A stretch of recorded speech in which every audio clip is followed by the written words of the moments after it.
ఈ రాష్ట్రంలో రాష్ట్ర ప్రజల యొక్క ఆవేదనని ఈ మెడికల్ కాలేజ్ ప్రైవేటైజేషన్ ఏదైతే చంద్రబాబు నాయుడు గారు చేస్తున్నారో రాష్ట్ర ప్రజలు తీవ్రంగా దీన్ని వ్యతిరేకిస్తున్నారని, ఇది రాష్ట్ర ప్రజలకు, రాష్ట్ర ప్రజల ఆలోచనకు,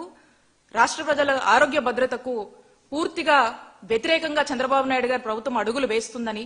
మరి మేము మా హయాంలో జగన్మోహన్ రెడ్డి గారి హయాంలో 17 గవర్నమెంట్ మెడికల్ కాలేజ్ తీసుకురావాలనేటువంటి ఉద్దేశంతో ఏ విధంగా మేము అడుగులు ముందుకు వేసి ఒక 7 మేము తీసుకొచ్చి అందులో ఒక 5 ప్రారంభించాము. ఇంకా మిగతావి కొన్ని కంప్లీట్ అయినవి, కొన్ని కంప్లీట్ కానటువంటి ఆ 10 కాలేజీలను పీపీపీ అని ముసిగేసి ప్రైవేటైజేషన్ అని చెప్పి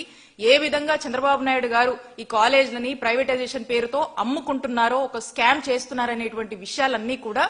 గవర్నర్ గారితో మా నాయకుడు జగన్మోహన్ రెడ్డి గారు చెప్పడము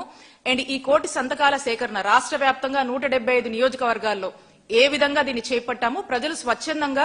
ఎలా వచ్చి ఈ కార్యక్రమంలో భాగమయ్యారు, చంద్రబాబు నాయుడు గారు తీసుకున్నటువంటి మెడికల్ కాలేజ్ ప్రైవేటైజేషన్ నిర్ణయాన్ని తిరస్కరిస్తూ వ్యతిరేకిస్తూ ఇది ఇంత దుర్మార్గమైనటువంటి నిర్ణయం అని చెప్పి ప్రజలు స్వచ్ఛందంగా వచ్చి సంతకాలు చేసినటువంటి తీరుని అన్ని కూడా గవర్నర్ గారికి ఎక్స్ప్లెయిన్ చేయడం జరిగింది.